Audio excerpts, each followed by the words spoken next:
Podcast. Now we normally do comics, movies, TV, and pop culture. One of the aspects of pop culture that I love is music. I'm a big music guy. I've been in bands for a long time. Actually, Hassan and I wrote the music to our theme song that you hear very often. Um, as such, I also do a lot of freelance work for AM New York, and I get to interview awesome musicians, some of which appear on the Secrets of the Sire podcast, and some of which are now going to be displayed here on the Sire Spotlight. Um, I thought it was very appropriate the fact that Billy Corgan and the original almost lineup of Smashing Pumpkins just put out a new album, Shiny and Oh So Bright. So I'm going to give a quick review, and then I'm going to show you and stream for you my interview with Billy Corgan in its entirety that I did last year, right up to the point where his new solo album was in the works. So if without further ado, let's talk Shiny and Oh So Bright.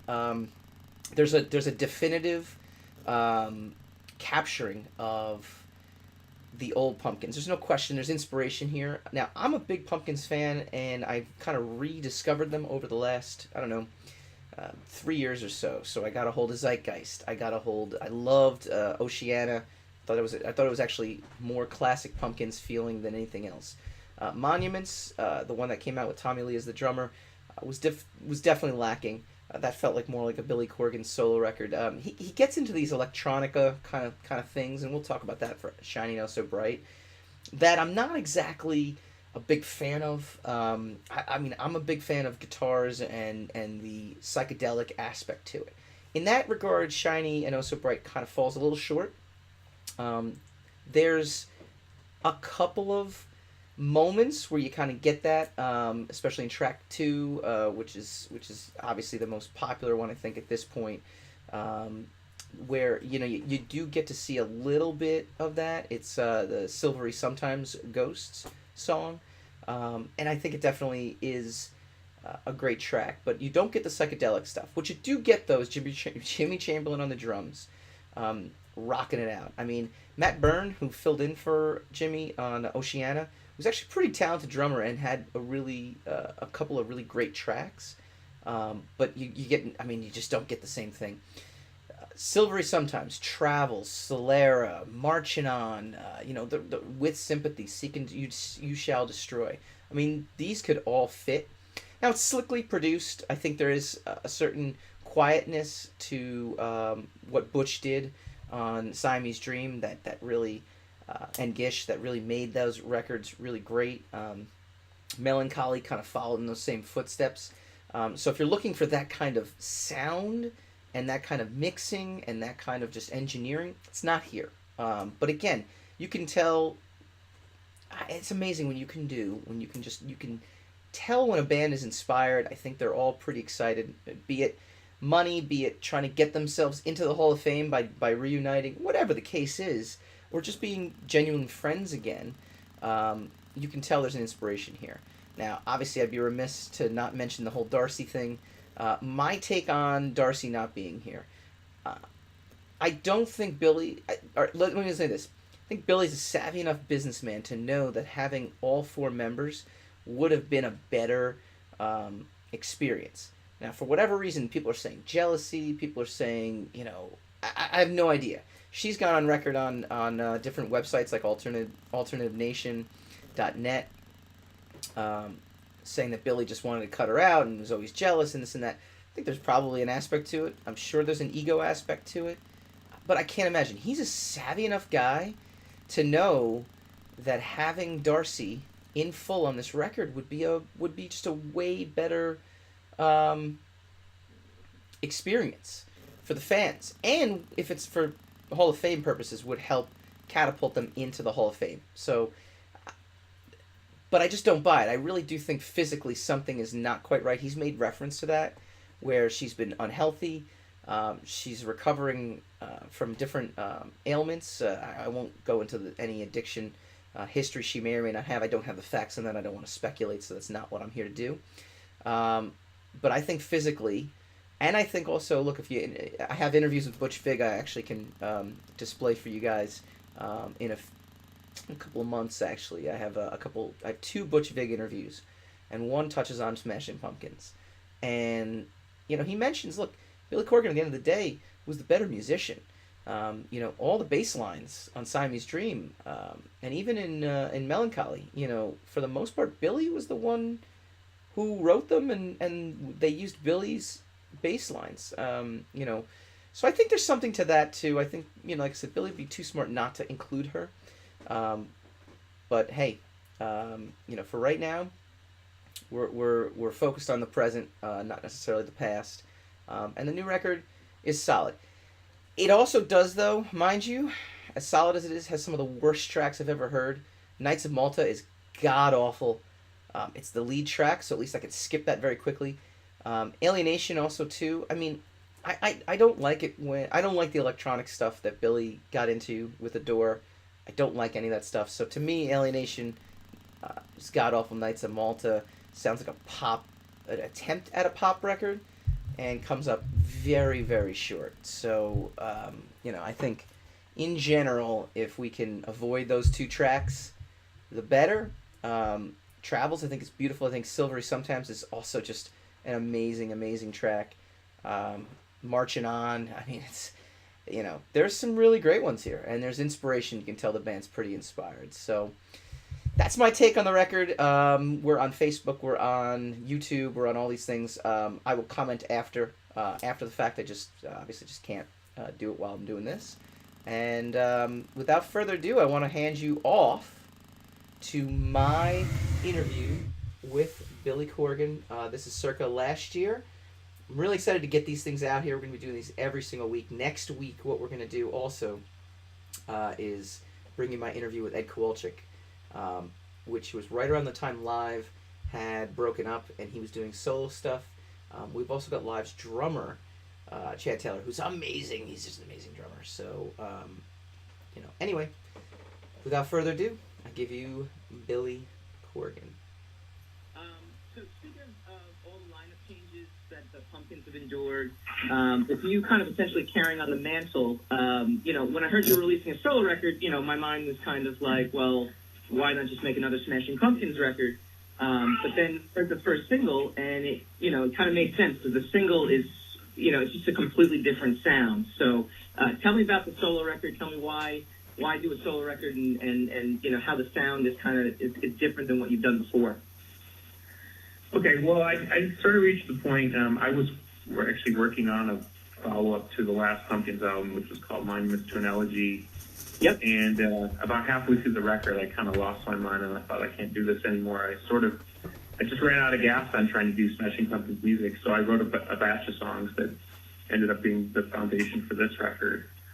And I found that if I just let myself naturally go where I wanted to go, that it was more acoustic and less, whatever, future rock or something. Mm-hmm. And so that's how I ended up, this long winding road of working with Rick Rubin and making a somewhat stark solo record with no drums and putting it under my name. I mean, I'm with you on that. I sometimes I question my own sanity, because you get to a point in the world where it's like, there's this old saying, like, what's in a name? It's like, if I write the songs and I sing it and I call it Billy Corgan, or I call it Smashing Pumpkins, or I call it, the moon and the stars or something, it's sort of, at some point it sort of doesn't feel any different to me, but people really perceive it differently. And so, but it just felt right, and I will say this and I mean this it's like a positive negative. Mm-hmm. I get tired of putting out Smashing Pumpkins music and then having to answer the question, well, why should we accept this as Pumpkins if it doesn't involve pick your band member, That gets old too. So I'm happy to just do something where it's like, it doesn't have any of that baggage, where it's just strictly, here's the songs I wrote, this is me, and if you like it, great. No, it's a great segue into my other questions too. It seems like one of the things that in listening to the catalog through the 2000s and even a little bit of Monuments and a little bit of Oceana, although I think you kind of went back to a little bit. There was less of the quieter songs, things like songs like Soma, which I loved, and even Mayonnaise on Siamese Dream. There was that quiet psychedelic rock, but then I heard the new single, and I'm like, oh, in a way, it's not psychedelic rock. Don't get me wrong, I'm not confusing the two, obviously, but it seems a little more quiet or a little more intimate.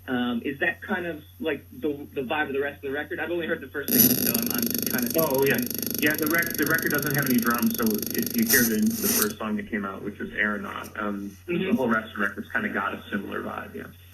Yeah. So I mean, is that a conscious thing, or like you said, you just kind of lost your mind a little bit in terms of making pumpkins and wanted to do something completely different? Yeah. At the risk of sounding disingenuous, I mean, I think I do better if I just go where I'm interested musically, and I don't get involved intellectually about why something makes sense. Does that make sense? No, absolutely, actually, no, because I'm a musician and an artist, and I host the radio show and everything like that. And when we just have a good show, we just have a good show. There's nothing. Yeah. There's no formula to just do. Yeah. Sorry to interrupt you. Yeah, it's like that's why I think the key moment for me in this part of my life is I was making a record called Smashing Pumpkins, and I just wasn't feeling it. So rather than say, I have to do this, or I should do it, or if I'm going to do it, it needs to sound like Siamese Dream 2, or, whatever this sort of intellectual overlay that you can put on an idea, I was like, no, I'm just going to go home and write some songs, and wherever those songs go, that's where I'll follow, and that's how I end up here. Yeah. Talk to me about working with Rick Rubin on it. I read the briefing on it, and he was a powerful influence on this. And then also talk to me, how do you normally produce a record? Like, who do you normally work with, or is it usually self-produced? How do you go about that? I'll go backwards first. Generally speaking, I've always been super involved in the production of the records, and somewhere along the way, I felt like I'd sort of learned enough where maybe I didn't need a producer as much as I did when I was younger, but that doesn't mean they didn't mightily contribute to whatever I did. In fact, they contributed more than me. But it's like going to college or something. At some point, you feel like, okay, I've taken enough classes. Now I want to kind of try this on my own. So for the last 10 years, I've primarily produced myself, although I've had help. But with this, when I talked to Rick about doing the record, and he said he was interested, I said, I'm just going to get out of the way and let you do your thing. I really just want to be an artist for a change. I don't want the additional pressure of being a producer. I'd rather just be the artist. Tell me when to show up. Let's agree on what songs we want to do, and I'll just do my best. And that's what I did. And talk to me about the actual, the tracks on the albums. Like I said, I've only been able to hear the singles, so I'd love to learn more from your perspective, about the different tracks. Yeah. Essentially, just did everything live as far as the basic tracks. So recorded either acoustic and vocal or piano and vocal. And then once we had the whole album as a sort of stark, stripped down version, then we started trying to do some overdubs. And then after that, just did a bunch of stuff like extra pianos. And it's very acoustic feeling. It ended up being that way. I think there's almost no electric guitar. There's some strings on there and some mellotron and stuff like that. So it's not completely outside of the range of things I would have done in the past as far as how I would overdub, but without the drums, obviously it feels a lot different. How do you feel about yourself as a singer? I kind of look at you as just a total musician, and reading more and more about the work you did on Siamese Dream and Melon Collie too. I got to interview different producers and stuff, and just people in general. Was Butch Vig on? Butch Vig was one of your producers, correct? Yeah, Butch produced Gish and Siamese Dream. Right. Okay. Great. So I did good. Okay. So I was able to interview Butch, and and he had mentioned too just how much you had kind of done yourself, and so really just from a musicianship level, the amount of respect I have for you as a musician. Your voice is a unique voice that you kind of crafted this particular sound. But how do you view yourself as a singer, and especially on an acoustic record, which is what you're kind of putting out now? I mean, is there any nervousness? Do you view yourself as a singer, or is there how do you approach it, and how do you feel about your own like singing voice and your own especially on a record as stripped down as this? Well, it might be a strange way to answer the question. I think when you have a strange voice, or an uncommon voice that you can't necessarily change into a normal voice, like it doesn't matter how hard I try to sing normal, I sing weird. I just do. So along the way, I think when I was younger, my way of dealing with those feelings was saying, I'm going to craft a kind of a personality like you would craft a guitar sound or something, and Sure. I'll sing in that character. And then through the years, I realized that maybe I didn't need to do that as much, and that as I learned how to sing over time, then I had more control emotionally and what's the word? Technically over what I do, and now I don't have to think about it as much. But at the same time, I'm still aware that my voice is a strange instrument, and that not everybody understands it. And the only other data I have on top of that is the people who like my voice really do like my voice. Like there's something in the emotional quality of my voice that they really like. Yep. It's that same quotient that also makes other people not like it. But it's nothing I have any control over. You know what I mean? It's not like I'm putting on a funny accent and singing in a funny accent and, you know, like Jerry Lewis or something like, oh, you know what I mean? There literally is no, like the other night I went and saw a Yes with Rick Wakeman and John Anderson.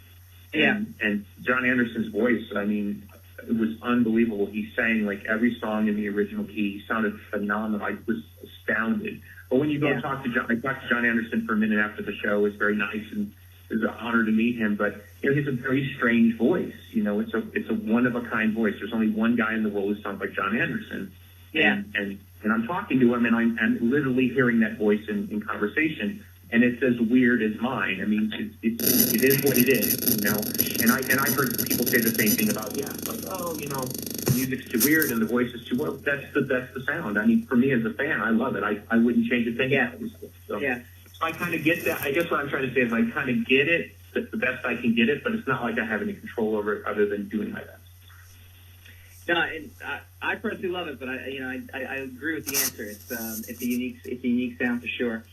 Take me back to the early days of success for you. I heard a great interview you did. It was actually on the Dan Le Batard show on ESPN, and you were talking about, you know, how conflicted you were that you were successful in making money, even though at the same time, you know, as a band and as a musician, you know, you want your music to be heard. You want success in that sense. I love just, you know, kind of touching on that a little bit. If you can bring me back to those days. Well, you know, also too in the early '90s, the idea of integrity and selling out was like a really big issue to that generation. Sort of street cred authenticity, which of course now is completely manufactured. Right. And so they even try to bring people back to those times of innocence where, you know, who you knew and what club you played and what label you're on signified something about your moral character. And unfortunately, you know, for us as a band, we were, you know, I know it sounds strange, but we grew up in kind of a bubble in Chicago, even though it's a major city. It was very disconnected from the music business. So because we didn't know anybody in New York and LA, and I don't mean just people in the music business, I'm talking about like the cool guy from the Village Voice or something. So when we showed up in the international corridors of media, LA, New York, London, Tokyo, we were literally aliens. You know, we were like from another planet playing a style of music that they didn't understand. They didn't respect the resources or the influences. Like the fact that we were quoting Led Zeppelin, Black Sabbath, UFO, Cheap Trick, and, you know, 7 Seconds was beyond their pale. Yeah. And we weren't checking the right boxes on the cool, you have the right influences list. You know, back then everyone would say, oh, I love Sonic Youth. You know, it was like the standard answer you said to a music critic to let them know you were cool. And so because we offended those people, you know, we immediately entered this weird buzzsaw of, well, who are you and what are you doing here and why are you piggybacking on our precious scene? And of course, you know, you saw those same stresses and agendas put on Nirvana, Pearl Jam, Nine Inch Nails, Courtney Love, Cole, they all got the same thing. We just got a particular version of it. So it was hard to reconcile this weird story of like, wow, all four of us grew up working class. Yeah. We all grew up, sort of basically middle class or lower. None of us had, rich parents or anything like that. None of us went to an expensive school. And suddenly we're thrust into this bigger conversation about culture and integrity, and we're getting lectured by people who went to Ivy League schools. Yeah. It's very strange. It's a very strange position to be in, because even if they're right about their snobbiness, they're not right about what it really means to come from the street, which we did. Sure. They didn't recognize the street we came from. It wasn't on their fucking map. Excuse my French. I also love, in that same thing, you kind of just talk about, EDM stars and even like the Kardashians, and you're very unapologetic.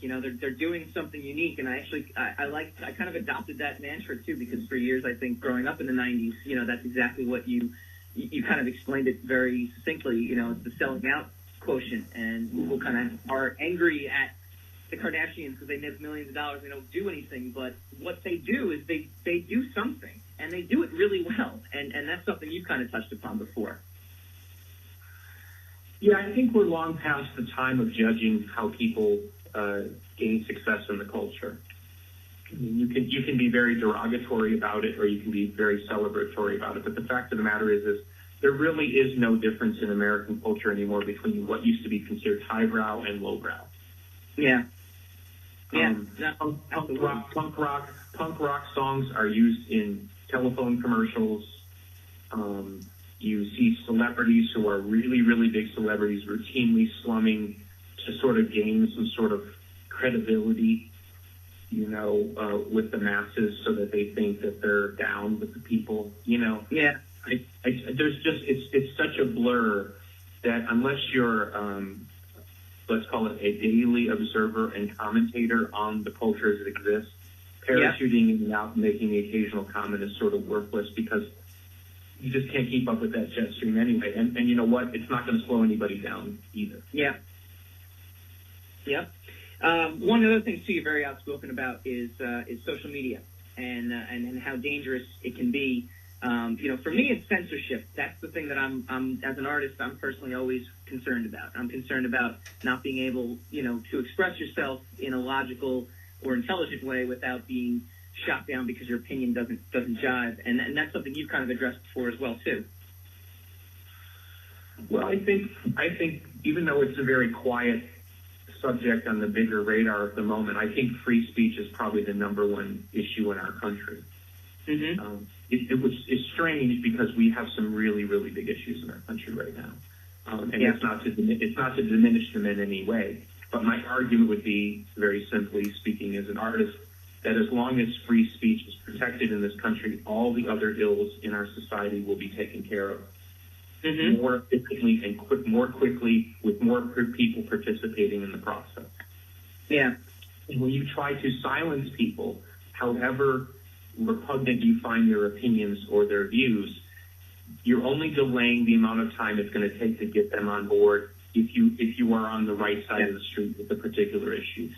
Shutting people down and silencing them and alienating them doesn't actually make them agree with you. In fact, it makes them want to resist you just on the face of the argument that you are not taking their opinion into account. And American society, if you can step back from the hyperbolic atmosphere that we have in our culture now, which, it is what it is, American society is actually incredibly tolerant.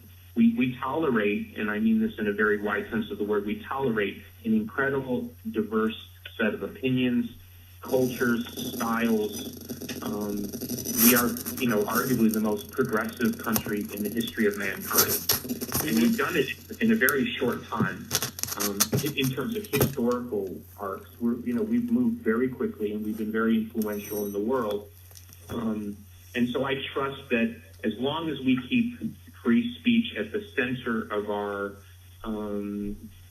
power as a country, we'll be fine, even though we're going to go through tough times and maybe some of those tough times are warranted because we want to get to a better place, and it's going to be, it's like the old saying, take a step back before you take a step forward. It feels right now we're taking some steps back, but maybe hopefully we will take a step forward. But I'm utterly convinced that free speech is the most critical right in American society. And the minute you start diminishing that, and you see it happening daily, it is no longer a conspiracy theory.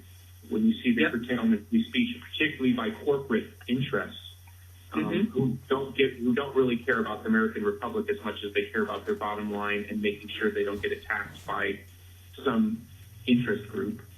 Sure. When you see that, and it's a daily story, that should alarm everybody, but it hasn't reached that level of alarm yet. Very well said. You've been very generous with your time, so I only have 2 more questions, and I really appreciate it. The obligatory is, there's rumors of a original lineup Smashing Pumpkins reunion. Is there anything that you could talk about with regards to that? Yeah, I mean, generally, there's been a lot of poking around. I'm hopeful, and hopefully it will happen, but I can't say for sure it will, and I can't say it won't. The good news is that the issues that were in the way, which really were more personal than professional, a lot of those have been sort of sorted out the last few years very quietly between particularly me and some of the ex-band members. So I'm very happy with that. I mean, I have peace in my life in a way that I hadn't had for a lot of years, and that even James is on this record, and unfortunately I haven't heard the song, but there's a song in this record that James plays on. Okay.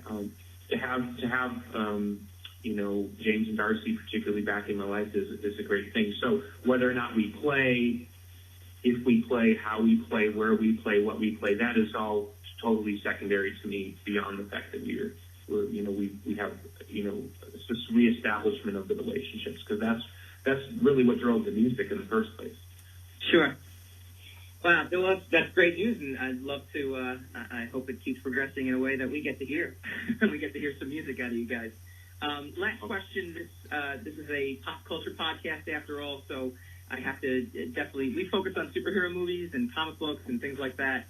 Are you into any of the comic book movies or the Comic-Con scene? Did you read comics as a kid? What kind of pop culture do you consume? I was a big, huge Marvel fan as a kid. Loved Iron Man and a lot of other stuff, and through the years I've even collected old vintage Marvel stuff.